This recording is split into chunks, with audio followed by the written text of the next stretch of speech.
Hello friends, welcome to mathematics by doctor Sunil Gupta. आज मैं आपको बहुत इंपॉर्टेंट इन्फॉर्मेशन बताने वाला हूं, कैसे आरजीपी में एनरोलमेंट फॉर्म भरा जाता है।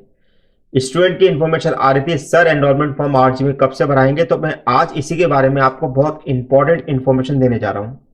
आइए स्टार्ट करते हैं। लेटेस्ट आरजीपी अपडेट है कि how to fill the enrolment form online. Enrolment form कैसे भरे। एनरोलमेंट फॉर्म की लास्ट डेट डिक्लेयर हो चुकी है और वो लास्ट डेट क्या होगी मैं आपको वीडियो के बीच में बताऊंगा। तो देखिए, आरजीवी ने आपको इंफॉर्मेशन दे दी है कि भाई आपका जो भी 2022 में जिन बच्चों ने एडमिशन लिया है उनको अपना एनरोलमेंट फॉर्म भरना है। और एनरोलमेंट फॉर्म कैसे भरा जाएगा मैं आपको वन बाय वन इसकी इंफॉर्मेशन देता हूं। तो पहले सवाल ये उठता है कि एलिजिबिलिटी क्या है एनरोलमेंट फॉर्म भरने की। तो एलिजिबिलिटी क्या है, जिन स्टूडेंट ने एडमिशन लिया है 2022 में, यानी कि 2022 में जिन्होंने एडमिशन लिया, यानी कौन कौन ने एडमिशन लिया है, बीटेक फर्स्ट ईयर ने, बीटेक थर्ड सेमेस्टर ने, एमटेक फर्स्ट सेमेस्टर ने, बी फार्मा ने और डिप्लोमा फर्स्ट सेमेस्टर ने, इन सभी को अपने एनरोलमेंट फॉर्म भरना कंपलसरी है। नेक्स्ट, एनरोलमेंट फॉर्म की फीस क्या होगी।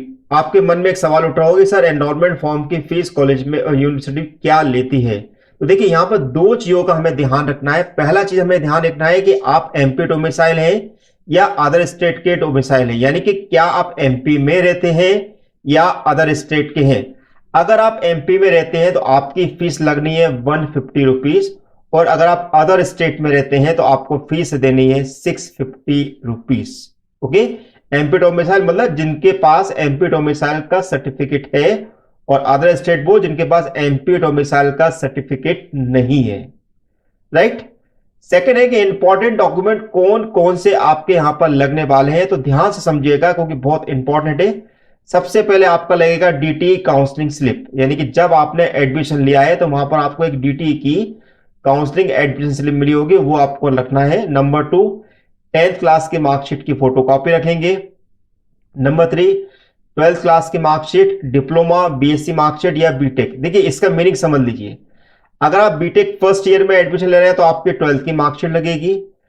अगर आप लेटरल एंट्री के स्टूडेंट हैं तो आपको डिप्लोमा की मार्कशीट लगेगी। और अगर आपने बीएससी के बेसिस पे लेटरल एंट्री में एडमिशन लिया है तो आपको बीएससी की मार्कशीट लगेगी। और अगर आप एमटेक के स्टूडेंट हैं तो आपको बीटेक की मार्कशीट लगेगी। ओके।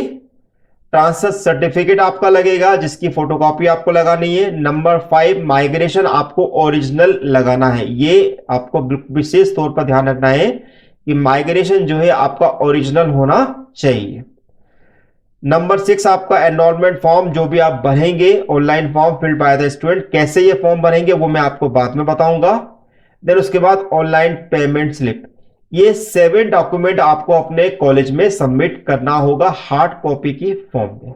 ओके। तो आरजीपी ने यहां पर एक बहुत इंपॉर्टेंट पॉइंट दिया हुआ है कि माइग्रेशन प्रमाण पत्र की मूल प्रति संलग्न करना अनिवार्य है। माइग्रेशन के बिना नामांकन फॉर्म जमा नहीं होंगे। 2022-23 में प्रवेशित समस्त छात्रों के लिए ओरिजिनल माइग्रेशन प्रमाण पत्र एवं स्थानांतरण प्रमाण पत्र की छायाप्रति पृथक से ब्रांच अनुसार जमा करना आवश्यक है। देखिए, माइग्रेशन तो आप समझे गए, और ट्रांसफर स्थानांतरण का मतलब होता है टीसी। टीसी आपको यहां पर जमा करना है, लेकिन टीसी की आपको यहां पर फोटोकॉपी, लेकिन माइग्रेशन आपको ओरिजिनल जमा करना है, ये भूलना नहीं है।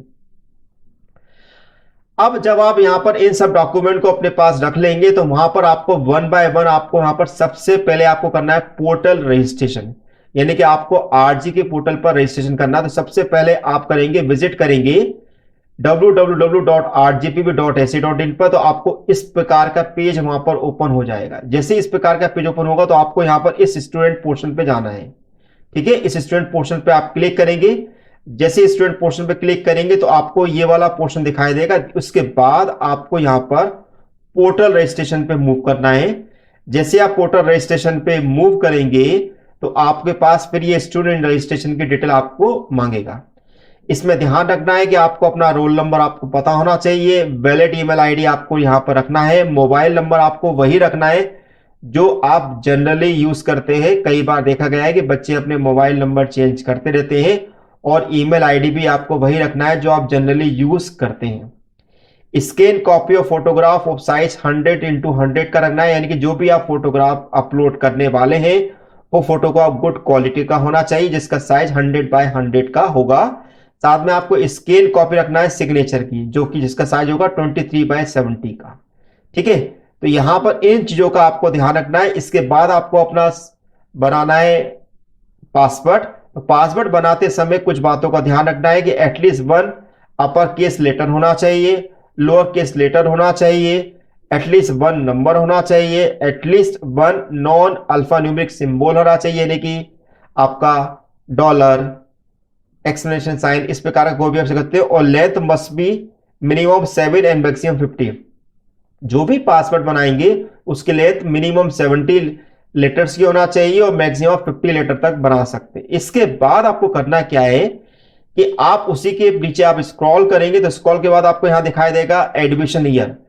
आपने 2022 में एडमिशन लिया है तो आपको उसके बाद अपना कोर्स चूज करना है। अगर आपने बीटेक में एडमिशन लिया है तो बीटेक लिखेंगे, और अगर आपने डिप्लोमा किया है तो डिप्लोमा लिखेंगे, और यदि आपने एमटेक में एडमिशन लिया है तो आप एमटेक यहां पर चूज करेंगे। इसके बाद आपको यहां पर इंस्टीट्यूट का नाम आपको चूज करना है। जैसे कि मैंने यहां पर लिखा हुआ है कि भाई ओरिएंटल कॉलेज ऑफ टेक्नोलॉजी के जो स्टूडेंट होंगे वो 0126 यहां पर चूज करेंगे। अगर आप ओआईएसटी के स्टूडेंट हैं तो आप यहां पर 0105 यूज करेंगे, और अगर आप एलएनसीटी के स्टूडेंट है तो 0103 यहां पर आप चूज करेंगे। तो ये ओआईएसटी के लिए है, ये एलएनसीटी के लिए। इसी प्रकार अगर आपको और भी कॉलेज की लिस्ट चाहिए तो आप अपने कॉलेज में जाके पता लगा सकते हैं कि आपके कॉलेज का कोड क्या है।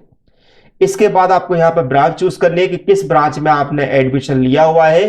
देन उसके बाद आपको सर्च का बटन यहां पर क्लिक कर देना है। जैसे आप सर्च का बटन क्लिक करेंगे तो यहां पर आपको अपने डेटा दिखाई देगा, यानी कि आपको अपने नाम दिखाई देना स्टार्ट होंगे। लेकिन ये नाम आपको तभी दिखाई देंगे जब आपके कॉलेज के कि यहां से उसको वहां पर फॉरवर्ड कर दिया गया है। तो पहले कॉलेज में पूछ लीजिएगा कि क्या आपके डॉक्यूमेंट वेरीफाई हो गए हैं, क्या आपके फॉर्म को फॉरवर्ड कर दिया गया है, तो उसके बाद ही यहां पर आपके डॉक्यूमेंट्स दिखाई देंगे, यानी कि आपका नाम यहां पर डिस्प्ले होना स्टार्ट। आपको बताया कि पोर्टल रजिस्ट्रेशन करते समय आपका लगभग 215 रुपीज का चार्जेस लगेगा, जो आपको पोर्टल रजिस्ट्रेशन के समय होगा। ये चार्ज कम भी हो सकता है और ज्यादा भी हो सकता है, क्योंकि लास्ट टाइम इतना ही चार्ज अप्लाई हुआ था। जैसे ही आप पोर्टल रजिस्ट्रेशन करेंगे तो आपको अपना यूजर आईडी, यानी कि जो आपका एनरोलमेंट नंबर है, जो कि जैसे मान लो अगर आप 012 ओरिएंटल कॉलेज की हैं तो आपका होगा 0126 CS 22100, जो भी आपका नंबर है। लास्ट के 3 डिजिट जो होते हैं वो आपके एक्चुअल रोल नंबर होते हैं, बाकी स्टार्टिंग के ये वाले डिजिट जो होते हैं हमेशा फिक्स होते हैं। ओके, तो वो नंबर आपका यूजर आईडी बन जाएगा, और जो आपने पासवर्ड वहां पर यूज किया है वो पासवर्ड को आप संभाल कर रखिएगा और उसको कहीं लिख कर रखिएगा। जब इतना आप कर लेंगे तो आपको उसके बाद स्टूडेंट पोर्टल पे जाना है और फिर लॉगिन करना है। जैसे आप लॉगिन का बटन को पे क्लिक करेंगे तो आपको यहां पर इस प्रकार का ये डिस्प्ले दिखाई देगा। तो यहां पर अपना यूजर नेम, यानी कि जो आपका एनरोलमेंट नंबर है वो फिल करेंगे, और यहां पर अपना पासवर्ड, और यहां पर आपका कैप्चा रखेंगे। जैसे कि अभी आप डिस्प्ले में देख रहे हैं 86863, ये चेंज होता रहता है। इसके बाद जैसे ही आपका हो जाएगा तो वहां पर आपको इस प्रकार का स्क्रीन दिखाई देगा, जिसका मतलब है कि आपने सक्सेसफुली आपने पोर्टल रजिस्ट्रेशन आपका हो गया, और आप यहां पर स्टूडेंट सर्विस पे फिर आप क्लिक करेंगे। जैसे स्टूडेंट सर्विस पे आप क्लिक करेंगे तो आपको यहां पर इस प्रकार से डिस्प्ले दिखाई देगा। क्योंकि आपको एनरोलमेंट फॉर्म भरना है तो यहां पर इस पर आप क्लिक करेंगे एनरोलमेंट फॉर्म पर। एनरोलमेंट फॉर्म पर आप जैसे क्लिक करेंगे तो आपको इस प्रकार का स्क्रीन वहां पे दिखाई देगा। स्क्रीन पे आपको यहां पर शो माई एनरोलमेंट फॉर्म पर आपको जाना है, और आपको उसके बाद अपनी डिटेल भरना स्टार्ट कर देना है। अब आपको वहां पर कौन कौन सी डिटेल की रिक्वायरमेंट पड़ेगी, आपको वहां पे मोबाइल नंबर आपको मांगा जाएगा। मोबाइल नंबर ध्यान रखिएगा, वही मोबाइल नंबर लिखिएगा जो आपने वहां पर पोर्टल रजिस्ट्रेशन पे लिखा है।